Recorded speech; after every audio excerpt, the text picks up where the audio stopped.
Hello everyone and welcome back to Score Clever. मैं हूं आपकी अपनी नेहा, आपकी इंग्लिश लैंग्वेज एक्सपर्ट। आज है दिसंबर 2, 2025 और हम डीकोड करने वाले हैं द हिंदू के दो super important editorials. But wait, शुरू करने से पहले एक गुड न्यूज़। इन एडिटोरियल्स के सारे इम्पॉर्टेंट वोकैबुलरीज की प्रीमियम पीडीएफ आपको हमारे स्कोर क्लेवर टेलीग्राम चैनल पर एब्सोल्युटली फ्री मिलेगी। चैनल ज्वाइन करने का लिंक नीचे डिस्क्रिप्शन में है, सो डोंट मिस आउट। एक छोटी सी टिप, अगर कोई सेंटेंस या एक्सप्लेनेशन समझ ना आए तो feel free to pause the podcast, sentence को एनालाइज करो और हो सके तो मेरे समझाने के बाद उसे 2 बार जोर से पढ़ो। Trust me, if you are a beginner and you do this, you will drastically improve your English knowledge in just 6 months. Promise. चलो अब शुरू करते हैं। Editorial 1, War Clouds on the US and Venezuela. पहला एडिटोरियल है War Clouds मतलब युद्ध के बादल, On the US and Venezuela मतलब US और वेनेजुएला के ऊपर। सबटाइटल है Whatever Maduro's failings, the US must step back from its plans for Venezuela. इसका मतलब है मडूरो की चाहे जो भी गलतियां हों, यूएस को वेनेजुएला के लिए अपने प्लान से पीछे हट जाना चाहिए। Let's dive in. Donald Trump's remark that Venezuela's airspace should be considered closed in its entirety. Donald Trump की ये टिप्पणी कि वेनेजुएला के एयर स्पेस यानी हवाई क्षेत्र को पूरी तरह से बंद माना जाना चाहिए, raised fears that the Republican peacemaker president may be preparing to attack the South American nation. इसने इस डर को बढ़ा दिया है कि रिपब्लिकन पीसमेकर प्रेसिडेंट शायद उस साउथ अमेरिकन देश पर हमला करने की तैयारी कर रहे हैं। Over the past few weeks, the US has intensified pressure on Venezuelan President Nicolas Maduro. पिछले कुछ हफ्तों में यूएस ने वेनेजुएलन प्रेसिडेंट निकोलस मडूरो पर दबाव बढ़ा दिया है by conducting strikes in the Caribbean and Pacific waters against alleged drug traffickers. Caribbean और पैसिफिक के पानी में कथित ड्रग ट्रैफिकर्स के खिलाफ हमले करके and bolstering its troop presence in the region और उस क्षेत्र में अपनी सैन्य उपस्थिति को मजबूत करके। Washington insists that the operations are part of its war on drugs. Washington इस बात पर जोर देता है कि ये operations उसके war on drugs का हिस्सा है and accuses Mr. Maduro of heading Cartel de Solis. और वो Mr. Maduro पर Cartel de Solis का मुखिया होने का आरोप लगाते हैं, which the US has designated as a foreign terrorist organization, जिसे US ने एक विदेशी आतंकवादी संगठन घोषित किया है।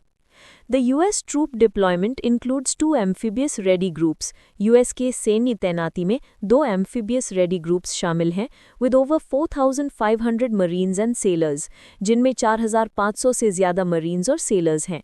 The Pentagon has also sent aircraft carrier Gerald Ford. Pentagon ने aircraft carrier Gerald Ford को भी भेजा है। Puerto Rico, a US territory, is hosting F-35 fighter jets and MQ-9 Reaper drones. Puerto Rico, जो एक यूएस टेरिटरी है, वो F-35 fighter jets और MQ-9 रीपर ड्रोन्स की मेज़बानी कर रहा है जस्ट अक्रॉस वेनेजुएला's कोस्ट, ठीक वेनेजुएला के तट के उस पार। In October, the US flew a pair of supersonic B-1 Lancer bombers along the coast of Venezuela. अक्टूबर में यूएस ने वेनेजुएला के तट के साथ-साथ सुपरसोनिक B-1 Lancer bombers की एक जोड़ी उड़ाई थी। It is now evident what Mr. Trump seeks, a regime change in Caracas. अब ये स्पष्ट है कि मिस्टर ट्रंप क्या चाहते हैं, कराकस में सत्ता परिवर्तन।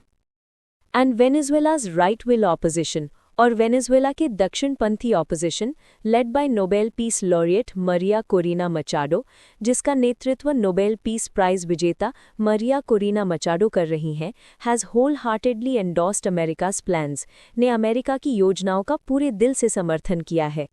Mister Maduro, a self-styled socialist, Mister Maduro जो खुद को एक सोशलिस्ट कहते हैं, stands accused of rigging the 2024 presidential election.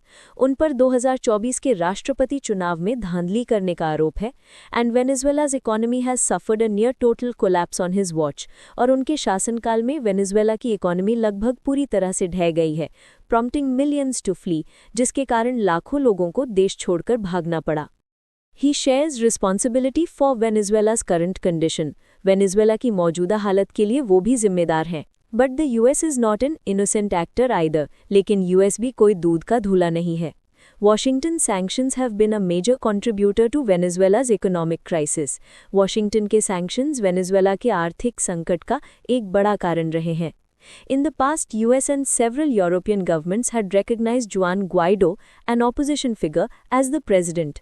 अतीत में US और कई यूरोपीय सरकारों ने एक विपक्षी नेता जुआन ग्वाइडो को राष्ट्रपति के रूप में मान्यता दी थी in a bid to undermine the Maduro government, Maduro सरकार को कमजोर करने की कोशिश में.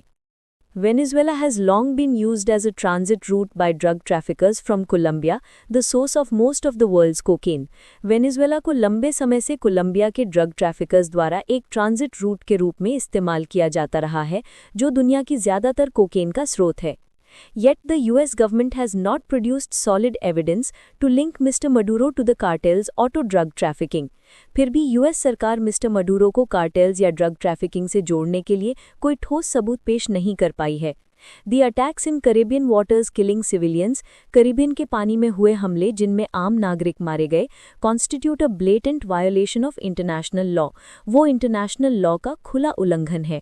The threats by the Trump administration against Mr. Maduro, Trump administration द्वारा Mr. Maduro के खिलाफ दी गई धमकियां, irrespective of the character of his regime, भले ही उनके शासन का चरित्र कैसा भी हो, amount to an assault on Venezuela's sovereignty.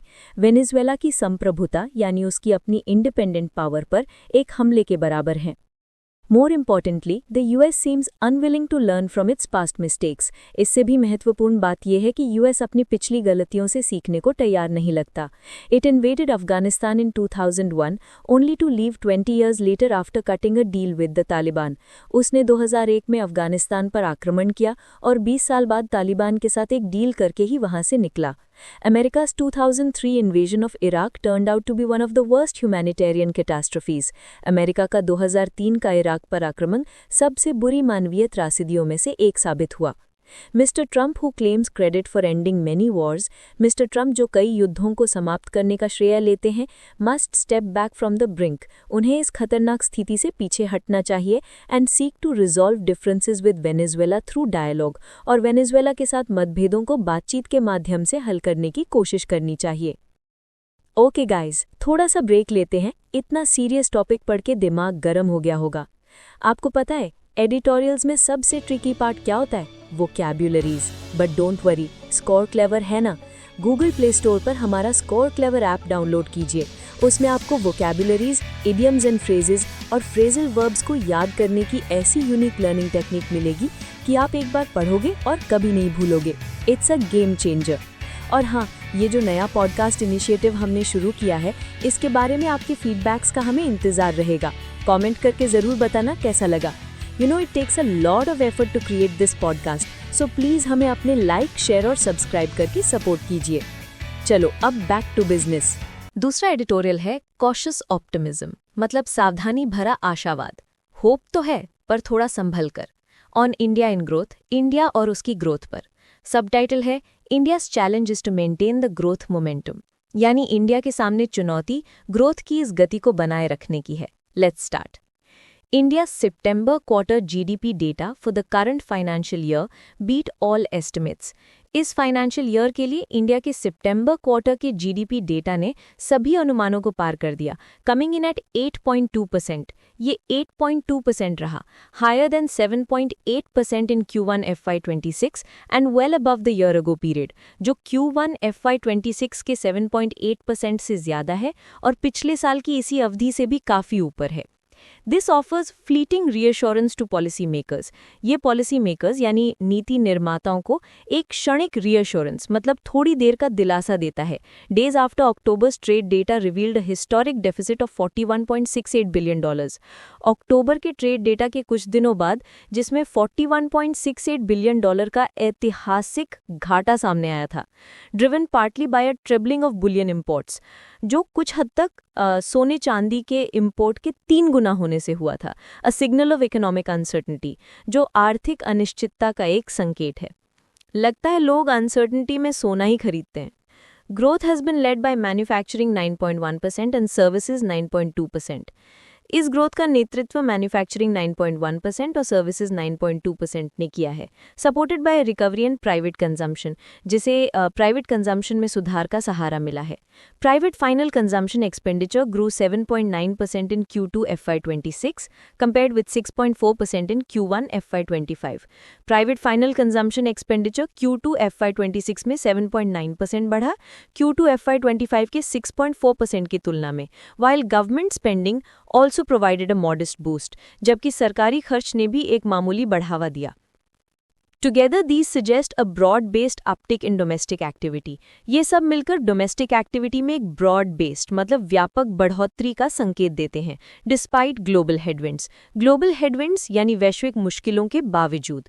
Yet the full effects of the external shock may surface in the quarters ahead। फिर भी बाहरी झटके का पूरा प्रभाव आने वाली तिमाहियों में सामने आ सकता है। The US's two-stage India tariffs in August landed mid-quarter। US के two-stage India tariffs अगस्त में तिमाही के बीच में लागू हुए थे। Some front-loading of export orders ahead of these tariffs। In tariff से पहले एक्सपोर्ट ऑर्डर्स की कुछ फ्रंट लोडिंग मतलब पहले से ही ऑर्डर्स पूरे कर देना may also have inflated Q2 output ने भी शायद Q2 आउटपुट को बढ़ा दिया हो। A second statistical effect is at play। एक दूसरा statistical effect भी काम कर रहा है। Retail inflation fell to 0.25% in October। Retail inflation अक्टूबर में 0.25% तक गिर गई, the lowest in the current CPI series, जो current CPI series में सबसे कम है, contributing to a GDP deflator reportedly below 1%, जिसे GDP deflator कथित तौर पर 1% से नीचे आ गया। अच्छा, ये GDP डिफ्लेटर एक टूल है जो इन्फ्लेशन के इफेक्ट को हटाकर रियल इकोनॉमिक ग्रोथ मापता है। A deflator this low mechanically inflates real GDP relative to nominal. इतना कम डिफ्लेटर नॉमिनल जीडीपी की तुलना में रियल जीडीपी को मैकेनिकली बढ़ा देता है। The narrow gap between nominal GDP 8.7% and real GDP 8.2% underscores this. Nominal GDP 8.7% और रियल जीडीपी 8.2% के बीच का मामूली अंतर इसी बात को रेखांकित करता है।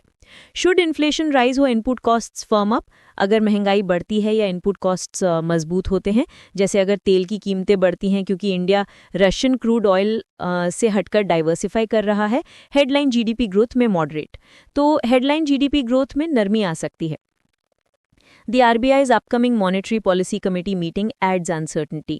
RBI की आने वाली मॉनेटरी पॉलिसी कमेटी की बैठक अनिश्चितता को और बढ़ाती है। As any policy rate will shape demand side pressures, क्योंकि कोई भी policy rate demand side pressures को आकार देगा। The gross value added breakdown shows construction growing 7.2%।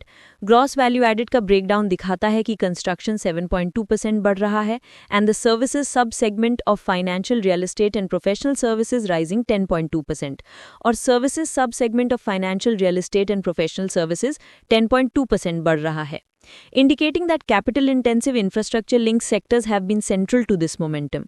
ये दर्शाता है कि पूंजी प्रधान और इंफ्रास्ट्रक्चर से जुड़े क्षेत्र इस गति के केंद्र में रहे हैं।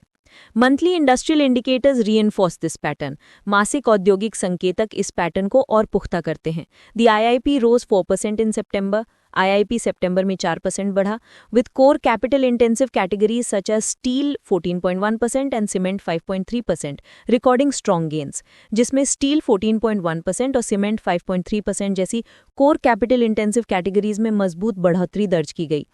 This aligns with the impact of the RBI's 3 repo rate cuts this year।